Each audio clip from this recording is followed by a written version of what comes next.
আসসালামু আলাইকুম এভরিওয়ান। তোমার প্রতি অনুভূতি গল্পের দ্বিতীয় পার্ট। 12টার বাসে রওনা দিলাম ঢাকার উদ্দেশ্যে, কিন্তু কোথায় গিয়ে উঠব, ঢাকায় গিয়ে কি করব, খুব চিন্তা হচ্ছিল। কারণ ঢাকা আমি ভালো করে চিনি না, আর কোনো আত্মীয় স্বজনও নেই যেখানে গিয়ে উঠব। ভাবির দেওয়ার টাকাগুলো গুনলাম, 5,000 টাকা আছে এখানে, আর আমার পকেটে 780 টাকা। ভাবি যদি টাকাগুলো না দিত তাহলে তো 2 দিন বেঁচে থাকাও কষ্টকর হয়ে যেত। এমন কোনো কাজও জানি না, সবেমাত্র কলেজে পা দিয়েছি। আব্বুর টাকা পয়সার কোনো অভাব নেই, যার জন্য লেখাপড়াটাও ভালো করে করেছি। পরিবারের সবাই আমাকে অনেক ভালোবাসতো। আমার কোনো দোষ ছিল না, শুধু একটাই দোষ, আমি মিথিলাকে পাগলের মতো ভালোবাসতাম। যখন থেকে বুঝতে শিখেছি তখন থেকেই মিথিলাকে ভালোবাসতাম আমি। একসাথে স্কুলে যাওয়া, খেলাধুলা করা, আমরা ছিলাম বেস্ট ফ্রেন্ডের মতোই। কিন্তু যখন মিথিলাকে স্কুলের এক বড় ভাই ফলো করতে শুরু করে, আর মিথিলা যদি সম্পর্কে জড়িয়ে যায়, সেই ভয়ে সুমিয়াপুর বিয়ের দিনই মিথিলাকে প্রপোজ করে বসি। কিন্তু মিথিলার সাথে সাথে এই কথা আমার আব্বুকে জানিয়ে দেয়। আব্বু আমাকে সেই দিন অনেক মারে। তখন নবম শ্রেণীতে উঠেছি মাত্র। আমার আর বিয়ে খাওয়া হলো না। আব্বুর হাতের মার সেই দিন প্রথম খেয়েছিলাম। আব্বু বলেছিল মিথিলাকে যেন নিজের বোনের মতোই দেখতে। আমার মায়ের দেখে মিথিলা অনেক হেসেছিল, কিন্তু মিথিলার প্রতি আমার কোনো রাগ আসেনি। বিয়ের দিন সুমি আপুর সাথে যাওয়ার জন্য বলেছিল আপু। আমিও প্রিপারেশন নিয়ে রেখেছিলাম, কিন্তু আমার আর যাওয়া হলো না, মিথিলাই গেল। আব্বু আমাকে মারের কারণটা শুধু ভাবিই জানতো, আর সবাই জেনেছিল আমি দুষ্টুমি করেছি তাই মেরেছে। অনেকে আব্বুকে রাগ দেখেই বলেছিল দুষ্টুমির জন্য কেউ এমনভাবে মারে, আর বিয়ের দিন ফাজলামি করবে না তো কবে করবে। আপুকে আনার জন্য গিয়েছিলাম। আপু না যাওয়ার কারণটা কি জানতে চেয়েছিল, কিন্তু কিছুই বলে নাই। তবে মিথিলার মনে যেন আনন্দের জোয়ার বইছে। নতুন দুলাভাইয়ের সাথে ভালোই খাতির জমেছে। আমার খুব ভালো লাগতো বড় ভাইয়ের অভাবটা দুলাভাইকে দিয়েই পূরণ করুক। আপুকে নিয়ে বাসায় আসলাম। দুলাভাইয়ের সাথে আমারও ভালো সম্পর্ক গড়ে উঠেছে। খুব ভালোই যাচ্ছিল দিনগুলো। কিন্তু বারবার মিথিলাকে আমার মনের কথা বলার চেষ্টা করেছি। মিথিলা বলতো আমি তোকে শুধু ভাইয়ের মতোই দেখি। দুলাভাইকে দিয়েও বলেছিলাম অনেকবার, কিন্তু কাজ হয়নি। তবে দুলাভাই আর মিথিলাকে অনেকবার একান্তে দেখেছি। মনে হচ্ছিল প্রেমিক প্রেমিকা বসে প্রেম করছে, কিন্তু আমি তখন এইসব নিয়ে ভাবি নাই, কারণ মিথিলা দুলাভাই এমন না। পরবর্তীতে এমনই হলো।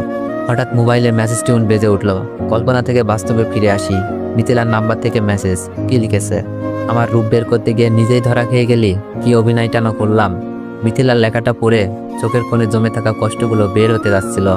আমি জানি না তুই এমনটা কেন করছিস, তবে আমি চাইলেই তোদের রূপটা বের করে দিতে পারতাম, কিন্তু তোর সম্মান আর আপুর সংসারের কথা ভেবে কাউকে কিছু বলি নাই। মিথিলা বলল, তাই নাকি? তোর কাছে কি প্রমাণ আছে নিজেকে সাধু বানানোর জন্য? তবে কেন তোকে বাসা থেকে বের করেছি জানিস?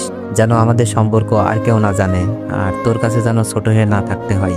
আমি বললাম, ভালো করেছিস, এতে আমার কোনো দুঃখ নাই। শুধু বলবো আপুর সংসারটা যেন নষ্ট না করিস। তোদের এই অবৈধ সম্পর্ক নষ্ট করে সবাই যেমন ভাবতো তোকে সেই রকম যেন ভাবে। মিথিলা বলল, তুই আমাকে বলবে আমি কি করব? আমি দুলাভাইকে বিয়ে করব। তারপর আমি রিপ্লাই দিলাম, কিন্তু মেসেজ সেন্ড হচ্ছে না। বুঝতে বাকি নেই এই সিমটা নষ্ট করে ফেলেছে। কিন্তু আমার মনে খুব ভয় জন্মেছিল, আপুর সংসারটা কি মিথিলা ধ্বংস করে দিবে। তাই আমি সাথে সাথে দুলাভাইকে ভিডিও পাঠিয়ে ছোট করে মেসেজ লিখে দিলাম। আমি চাইলে এই ভিডিওটা সবাইকে দেখাতে পারতাম, এতে করে আপনার সম্মান কোথায় যেত একবার ভেবে দেখেন। কিন্তু আমি তা করিনি। আমি না হয় এই অপবাদে ভালোভাবে বেঁচে থাকতে পারবো, কিন্তু মিথিলার আব্বু নাই। আমার আব্বু নিজের মেয়ের মতো করে আদর করে, সেই আদরটা থাকতো না। আর মিথিলার সম্মানটা কোথায় থাকতো? আর আপনার আপুর চোখে সারা জীবন ধর্ষক হয়ে বেঁচে থাকতেন। হতে পারতো আপনার সংসারটা ভেঙে গেছে, আর আমাদের বাড়িতে সেই সম্মানটা আছেই, সেই সম্মানটা ঘৃণায় পরিণত হতো। তাই আপনাদের একটা সুযোগ দিলাম, আপনাদের অবৈধ সম্পর্ক নষ্ট করুন, সম্মান আর আপুর ভালোবাসা নিয়ে বেঁচে থাকুন। মনে রাখবেন আপনার একটা ফুটফুটে বাচ্চাও আছে। আমি মেসেজটা দিয়ে বসে রইলাম। বাস একটা স্টেশনে এসে থামলো। বাস থেকে নেমে পেটে খুব ক্ষুধা লাগছিল, তাই হোটেলে গিয়ে খাবার খেয়ে নিলাম। রাস্তার পাশ ধরে হাঁটছি, কিন্তু এখন আমি কোথায় যাব, কি করব ভেবে পাচ্ছি না। আব্বু আম্মুর কথাগুলো কানে বাজছিল। তুই আমার ছেলে না, তোকে কোন পাবে পেটে ধরেছি। মাগো, তুমিও তোমার ছেলেকে চিনলা না? চোখ থেকে অনবরত পানি ধরছিল। অন্য মনস্ক হয়ে রাস্তা দিয়ে হাঁটছিলাম। দুপুর গড়িয়ে বিকেল।